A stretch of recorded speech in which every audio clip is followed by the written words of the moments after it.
یہاں ہمارے پاس ہماری ہی فیٹرنیٹی کے لوگ ہی نہیں ہیں، باہر کے بھی کچھ لوگ ہیں. ہاں ٹھیک ہے، میں یہ نہیں کہہ رہی، میں سوال نہیں اٹھا رہی ان کی استھیٹک پہ یا ان کا جو شوق ہے، ذوق ہے شاعری کے لیے. ٹھیک ہے آپ نے جانا، لیکن بحثیت انسان کے جو قریبی باتیں ہیں، قریبی چیزیں ہیں، ہمیں ایک اشتیاق رہے گا اگر ہم حنیف ترین کی وہ باتیں نہ جانیں یا آپ تک نہ پہنچائیں جنہوں نے ان کو دیکھا ہے، ان کے ساتھ جیا ہے. ٹھیک ہے، تو یہ باتیں آپ تک پہنچانے کے لیے میری پھر سے ان سے استدعا ہے کہ جو کچھ آپ کے پاس ہے وہ یہاں ہمارے ساتھ شیئر کریں. غلام نبی صاحب. شکریہ ڈاکٹر نگہت سعید قریشی صاحبہ. حنیف ترین یادیں باتیں دلوں میں پیوست ہیں. اردو ادب کی دنیا میں ایسے بہت سے شاعر و ادیب گزرے ہیں جو اپنے پیچھے بہت سارا تخلیقی و تنقیدی سرمایہ یادگار چھوڑ گئے.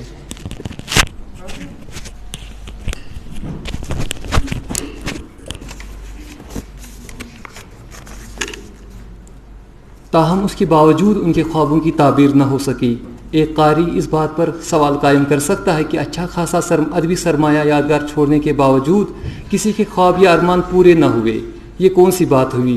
جی ہاں، اصل بات یہی ہے. بعض مصنفین و شعراء ایسے ہیں جنہیں اپنی تخلیقات کی اشاعت سے قلبی سکون ملتا ہے، جس کے لیے وہ رسائل و جرائد اور اخبارات کا سہارا لیتے ہیں تاکہ ان کی تخلیقات و تحریرات لوگوں تک پہنچے اور پذیرائی حاصل کر سکیں. کچھ اپنی زندگی ہی میں اپنا تحریر و تخلیق کردہ مواد کتابی صورت میں شائع کرنے میں کامیاب ہوتے ہیں، جبکہ کچھ کی تمنا بعض وجوہات کے سبب زندگی میں پوری نہیں ہو پاتی. بعض ادیب و شاعر خوشحال و فارغ و بال ہوتے ہیں اور بعض مسکینی و قسم پرسی کی زندگی گزارنے پر مجبور. بعض ادیب پیسے اور اثر و رسوخ کی بنیاد پر بہت کم وقت میں شہرت و مقبولیت کے جھنڈے گاڑ دیتے ہیں، اور بعض ایسے بھی ہیں جنہیں اللہ تعالیٰ نے مختلف نوع اور خصوصیات عنایت کی ہوتی ہیں. گویا کہ ہمیں اپنے معاشرے میں ہر طرح کے قلمکار ادیب و شاعر ملیں گے. ان میں سے بہت سی خصوصیات ڈاکٹر حنیف ترین کے اندر موجود تھیں جنہیں آج ہم مرحوم کہتے ہوئے کلیجہ منہ کو آتا ہے. اللہ تعالیٰ انہیں غریق رحمت کرے. ڈاکٹر حنیف ترین کے ساتھ راغب کے ادبی مراسم گزشتہ 4-5 برسوں سے تھے. ہمارے درمیان مراسم اتنے مضبوط اور گہرے ہو گئے تھے جیسے پچھلی 4 دہائیوں سے شناسائی ہو. ہماری پہلی ملاقات ساہتیہ اکیڈمی دہلی کے ایک ادبی پروگرام میں ہوئی تھی، جہاں میں نے ایم فل کے دوران ہی جانا شروع کیا تھا. دوران ایم فل میں UGC نیٹ کی تیاری کر رہا تھا. اس سلسلے میں مختلف مشاہیر ادب کی مونوگراف خریدنے کی غرض سے میرا وقتاً فوقتاً ساہتیہ اکیڈمی جانا ہوتا تھا. نئی دہلی میں قیام کے دوران ساہتیہ اکیڈمی میں منعقد ہونے والی متعدد تقریبات میں شریک ہوتا رہا.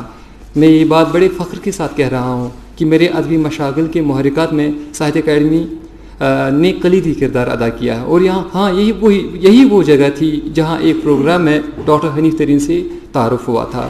پروگرام ختم ہونے کے بعد ان کے ساتھ ہی ان کی گاڑی میں بٹھا دیا. چونکہ مغرب کا وقت تھا اور دونوں کی منزل ایک تھی، یعنی ہم دونوں کو بٹلہ ہاؤس پہنچنا تھا. راستے میں ڈاکٹر حنیف ترین کی باتوں سے پتہ چلا کہ وہ 27 برس سعودی عرب میں مقیم رہے، جہاں وہ اچھے عہدے پر فائز رہ کر وطن واپس لوٹے تھے.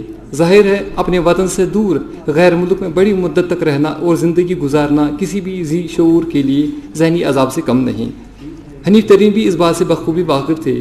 باتوں میں انہوں نے اس بات کا بھی انکشاف کیا کہ وہ کئی شعری مجموعوں کے خالق ہیں، اور یہاں تک کہ چند کے نام بھی بتا دیے. مثلاً ابابیلیں نہیں آئیں، کتاب صحرا، لالۂ صحرائی، روئے شمیم سے نزہت عشق کی بہتی ہے، میں نے زلزال کو لفظوں میں اتر کر دیکھا، اور پس منظر میں منظر بھیگا کرتے ہیں. اس کے بعد ان کی اور بھی کئی کتابیں آئیں، دلت کویتا، جاگ اٹھی، دلت آکروش وغیرہ.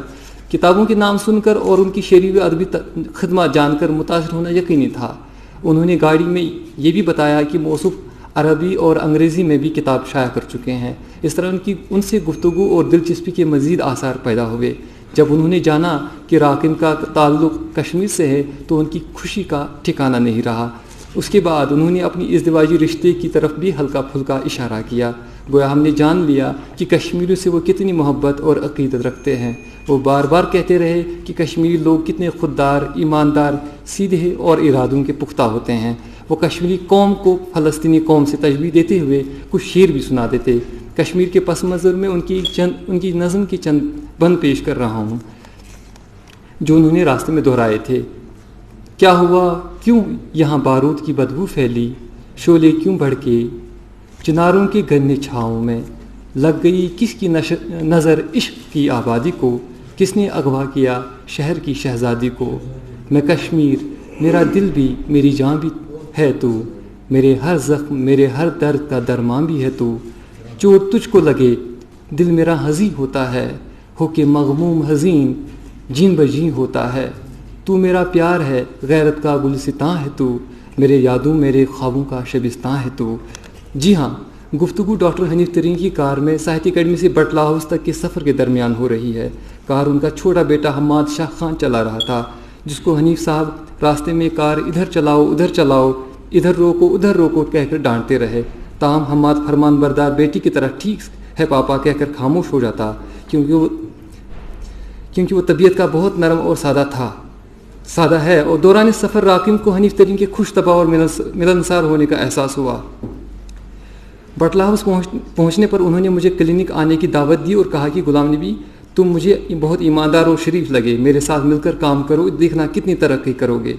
ڈاکٹر حنیف ترین TTI میں رہتے تھے، جہاں ان کا اپنا فلیٹ ہے۔ اس کے علاوہ مین چوک بٹلہ ہاؤس میں بھی ان کا 3 کمروں پر مشتمل ایک فلیٹ ہے۔ مزید برآں بٹلہ ہاؤس والے فلیٹ کے سامنے ہی ان کا ایک اپنا کلینک بھی ہے، جہاں موصوف اور ان کی اہلیہ ڈاکٹر شمیم اختر اور ایک ساتھ بیٹھا کرتے تھے۔ چونکہ ان کی اہلیہ ڈاکٹر شمیم اختر بھی پیشے سے ڈاکٹر ہیں، اس اعتبار سے دونوں کے لیے ایک ہی جگہ کام کرنے کا خوشگوار موقع بن گیا تھا۔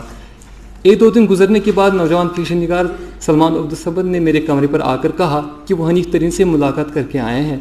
میں نے انہیں اتاولے پن میں ان سے کہا میں بھی ان سے ملاقات کا متمنی ہوں۔ میری خواہش کا احترام کرتے ہوئے وہ مجھے اپنے ساتھ حنیف ترین کی کلینک پر لے کے گئے، جہاں حنیف ترین نے مجھے اپنی کتابیں آہستہ آہستہ ملاقاتوں کا سلسلہ استوار ہوتا گیا۔ اس کے علاوہ گھریلو اور ادبی مراسم بھی مستحکم ہوتے گئے۔ وہ مجھ پر حد سے زیادہ بھروسہ کرنے لگے۔ اسی اثنا میں راکم نے ان کی ایک کتاب پس منظر میں منظر بیگا کرتے ہیں پر مضمون لکھا، جو میری کتاب اردو کی عصری صدائیں میں بھی شامل ہے۔ کتاب کی فہرست میں اپنا نام درمیان میں دیکھ کر تھوڑا افسردہ ہو گئی، کیونکہ شعری فہرست میں ان سے قبل کچھ بزرگ نام آ چکے تھے۔ بہرحال مضمون پڑھ کر خوشی کا اظہار کیا اور کہا، غلام نبی، تم نے بہت اچھے انداز میں میری شاعری کو سمجھا ہے اور بہت اچھا لکھا ہے۔ مجھے یقین ہے کہ تم مستقبل میں بڑے نقاد بنو گے۔ میں نے مسکراتے ہوئے سر ہلایا، کیونکہ میں ان کے مزاج سے اچھی طرح واقف ہو گیا تھا۔ پھر اگلی بار کی ملاقات میں ڈاکٹر حنیف ترین نے مجھ سے کہا کہ میں نے تمہارا مضمون رات کو پھر پڑھا، واقعی بہت عمدہ لکھا ہے۔ میں نے ڈاکٹر صاحب سے مخاطب ہو کر کہا کہ آپ تو وہ پہلے ہی پڑھ چکے تھے، دوبارہ پڑھنے کی ضرورت کیوں محسوس ہوئی؟ پھر انہوں نے کہا کہ کل رات ہی پہلی بار اطمینان سے پڑھ چکا ہوں۔ اردو کی عصری صدائیں شائع ہونے پر سب سے پہلے میں نے اپنی کتاب ڈاکٹر حنیف ترین مرحوم کو ہی پیش کی تھی۔ اس وقت میرے ہمراہ بشیر چراغ بھی تھے۔ سردیوں کا موسم تھا تو بٹلہ ہاؤس والے فلیٹ پر چائے کی چسکیاں لیتے ہوئے کچھ مزاحیہ باتیں اور ادبی گفتگو بھی ہوئی۔ میرے ساتھ شناسائی سے قبل ہی ڈاکٹر حنیف ترین عالمی اردو مجلس کے نام سے ایک تنظیم کی رجسٹریشن کر چکے تھے، تاہم مجھ سے ملنے کے بعد اس تنظیم کی باضابطہ ادبی نشستیں منعقد ہونے لگیں۔ حنیف ترین نے مجھے اس بزم کا جنرل سیکریٹری بنایا۔ جب سیکریٹری کے طور پر کاغذات میں معروف شاعر بسم اللہ عارفی کا نام درج تھا، لیکن ادبی نشستوں کے درمیان میں نے محسوس کیا کہ بسم اللہ عارفی کے ساتھ حنیف ترین کی کچھ خاص نہیں بنتی تھی۔ بہرحال پروگرام بہت اچھے سے منعقد ہوتے تھے۔ عالمی اردو مجلس دہلی کے زیر اہتمام ایک شام شاہد علی خان کے نام، ایک شام فاروق مستر کے نام، ایک شام شہپر رسول کے نام، ایک شام بشیر چراغ کے نام، ایک شام ڈاکٹر رفیق مسعودی کے نام، ایک شام عبدالمجید خان کے نام، ایک شام عاصم اسدی کے نام وغیرہ کے علاوہ جشن آزادی کے سلسلے میں متعدد تقریبات، محفل مشاعرہ اور محفل افسانہ وغیرہ کا انعقاد بھی عمل میں آیا۔ علاوہ ازیں مشاعرۃ البنات کا اہتمام بھی بڑے جوش و خروش کے ساتھ ہوا۔ ان تقریبات میں دہلی اور نوائی دہلی کے سبھی معزز و معتبر شعراء کرام شامل ہوتے رہے۔ یہاں شعراء کرام کے نام گنانا میرا مقصد نہیں ہے، البتہ 50-60 شعراء کرام و ادبا کی تعداد تقریباً ہر پروگرام میں ہوتی ہی تھی، جن میں خواتین بھی شامل ہوتی تھیں۔ راکم کے خیال سے ہر پروگرام رات کے 12 اور 1 بجے کے درمیان ختم ہوتا تھا۔ حنیف ترین مرحوم انتظام بھی رکھتے تھے. تقریباً سبھی پروگراموں میں بریانی ہی رکھی جاتی جس کا انتظام حنیف ترین اور میں دن میں کیا کرتے تھے. مجھے یہ بات بھی یاد آ رہی ہے کہ زیادہ تر پروگراموں کی نظامت وہ خود ہی کیا کرتے تھے. وہ عالم اردو مجلس کے روحی رواں تھے. ہر ادبی نشست کے لیے عبد الواحد اعظم سے نیا بینر بنوایا جاتا جس پر حنیف ترین کا نام بحیثیت صدر اور راکم کا بحیثیت جنرل سیکریٹری رہتا تھا. 2-3 نشستوں کے بینر پر ڈاکٹر بسم اللہ عربی کا نام بحیثیت سیکریٹری رکھا گیا. حنیف ترین بسم اللہ عربی سے اس لیے بھی ناراض تھے کہ وہ انہیں اپنی نشستوں میں مدعو نہیں کیا کرتے تھے, اس لیے آخر کی چند نشستیں بالکل ان کی غیر حاضری میں ہی منعقد ہوئیں. نظامت کے دوران حنیف ترین مرحوم زیادہ تر اشعار اپنے ہی سنا دیتے جن سے سامعین کو بعض اوقات کفت بھی ہوتی تھی, جس کی بعد میں انہیں عادت سی پڑ گئی تھی, اس لیے کوئی سوال بھی نہیں کرتا تھا. ان میں چند نشستیں ایسی بھی رہیں جن میں مرحوم کی اہلیہ ڈاکٹر شمیم اختر نے بھی حصہ لیا. جن ادبا و شعراء کرام کے اعزاز میں نشستیں منعقد کی جاتی تھیں انہیں شال گلدستہ ایک سند سے نوازا جاتا تھا. مجموعی اعتبار سے دہلی میں ڈاکٹر حنیف ترین کی رہائش گاہ پر منعقد کیے گئے پروگرام بہت کامیاب رہے, جن کی رپورٹنگ کا کام موصول نے مجھے بھی سونپ دیا تھا اور اس ذمہ داری کو میں احسن طریقے سے نبھاتا بھی تھا.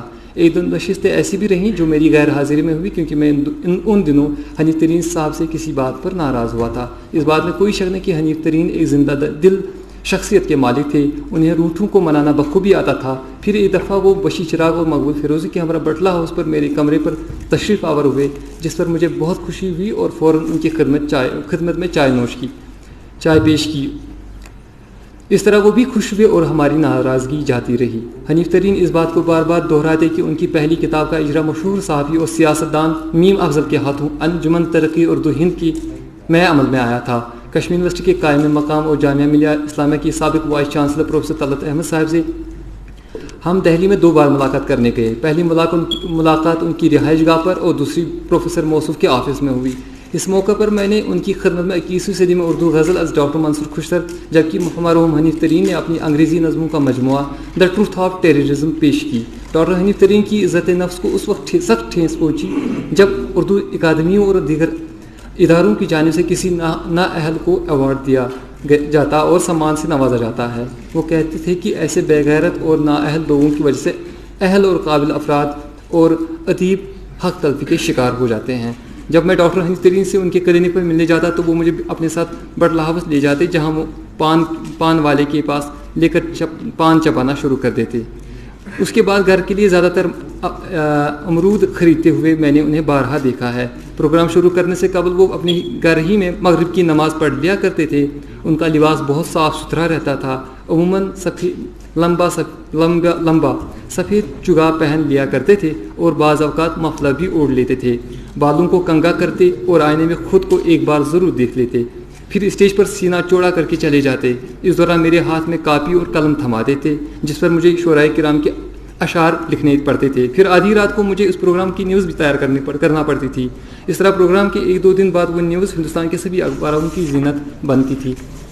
وہ خود اپنی جان پہچان والے اردو صحافیوں کو فون کر کے نیوز لگوا لیتے. میں بھی اس کام میں ان کے پیش رہتا. جب وہ فون کرتے تو 1 گھنٹے تک گفتگو ختم ہونے کا سوال ہی پیدا نہیں ہوتا تھا. وہ کہتے تھے ہمیں ایک ساتھ کام کرنا ہے اور ایسی اکادمی بنانی ہے جہاں سے اردو, انگریزی, ہندی, کشمیری زبانوں کی فروغ اور اردو کی باتیں تو اور بہت ساری ہیں. میں اپنی بات ختم کرتا ہوں کیونکہ اور بھی معززین کو اپنی بات رکھنی ہے. شکریہ.